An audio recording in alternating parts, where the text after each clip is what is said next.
Water shortages, load shedding, ailing infrastructure and much needed money apparently flushed down the cesspool of corruption. These are just some of the problems plaguing countless communities. Come November the 1st, we will have the power to exercise our right to improve service delivery. But the frustrating wait for failing municipalities to buck up has forced some locals to take the lead and improve their areas. Well, our reporters are on the ground. They're tracking communities who are doing it for themselves. Out in Durban, Lethiwe Mdluli has been tracking down some local heroes. And in Cape Town, Nobesuthu Hejana has been speaking to residents in Dunoon to find out how they've banded together to deal with their daily service delivery struggles. Let's start with you, Nobesuthu. What have you found from the residents of Dunoon? Well, Tafua, at this moment we are in Bontiaville, where a number of residents who are taking it upon themselves to clean their areas. And you can see behind me it's quite clean. There's a park here, a community park, which is used by the children here. It has been cleaned, and residents say it's one of those initiatives that they've taken upon themselves not to allow or wait for municipal officials to come and clean. When they ask for such services, they are delaying. But I'm now joined by Mr. Radwan Sali, who has, with other community members, they are collecting money to ensure that they are cleaning these facilities. Mr. Sali, can you just tell us about this initiative? When did it start? This started about 3 months ago.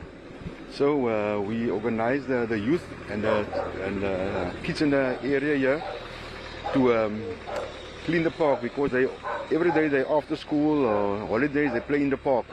So the park is very filthy, and we send the councillor of our area to come and send the workers, staff, to clean the park. But it never happened. They only clean the park, say, once a month. And if they clean the park, they leave the dirt there. Like you can see there, over there. They leave the dirt there. They don't come fetch it. So we organize the youngsters, and every, like, say, once a week or so, they get their plastic bags and clean the whole park and put it in the drums. But when they put it in the drums also, the council don't collect the dirt. So that's why we started the initiative. And you were telling me, I mean, you have to dig in your pocket because you're not getting assistance from the ward councillors or local leaders here. And how much would you say that you spend to make sure that these facilities are clean? Yeah, we about, say, 3 people here in this area that assisted with like cool drinks and money, give them. So we give them a 2 rand. Say they must maybe 7 guys or six boys. We give them 2 rand. They can buy them sakkas or anything that's cold, because you know when they finish they're thirsty and all that. So we help them. And from that time we started. They want to clean the park every day. And like we don't have money every day to spend on them. But it's like a community initiative. So they enjoy it. And they know they play in the park. It's for their own benefit also. All right, thank you very much, Mr. Saliwa. Tafua, a resident here in Bontiaville, they're taking matters into their own hands, motivating the youth by giving them as little as 2 rands to make sure that they take part in cleaning these facilities that they also utilize. All right, let's cross to Durban now. Lethiwe Mdluli. Lethiwe, where are you right now, and how are those communities organizing themselves?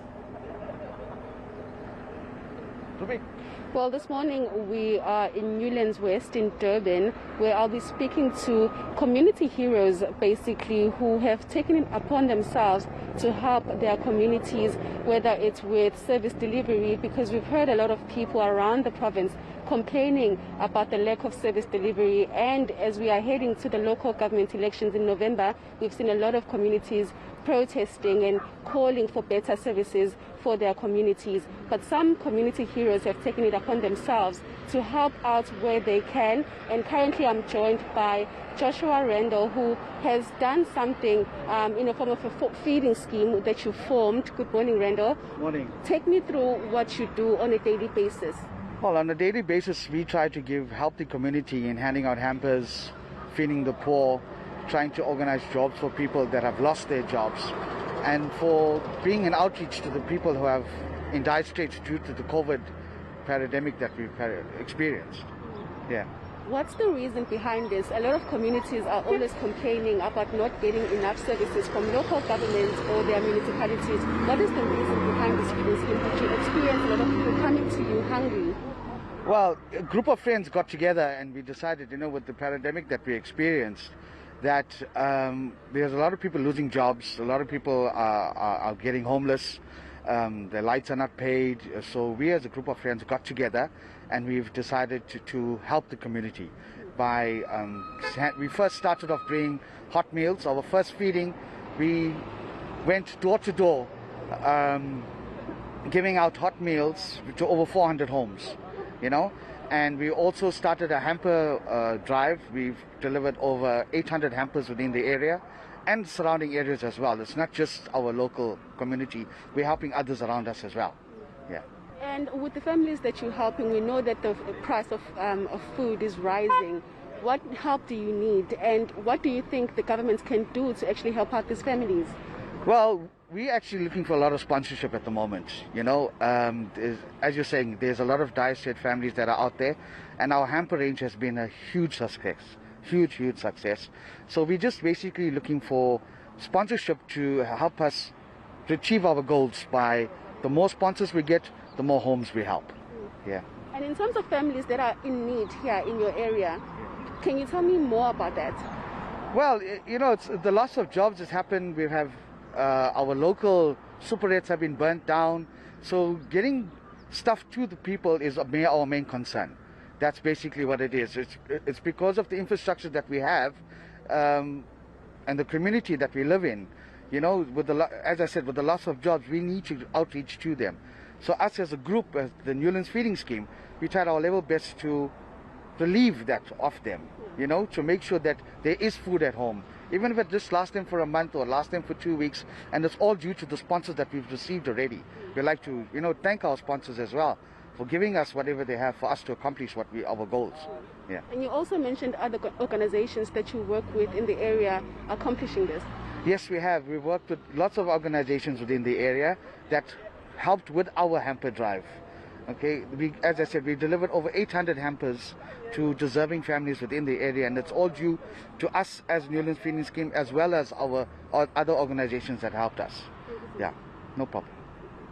So that is Randall Joshua, who is one of the directors for the Newlands West Feeding Scheme, basically telling us that they have taken it upon themselves to help those families that are in need, feeding about 800 people a week so that they can do something to help uplift their communities. An example of communities doing it for themselves out of necessity because elected officials don't seem to be showing up. Thank you so much, Lethiwe Mdluli, with an NGO that's doing its part to feed those in need. And in Cape Town, we had Nobesuthu Hejana in Bonteheuwel, where they're roping in children to clean up the parks.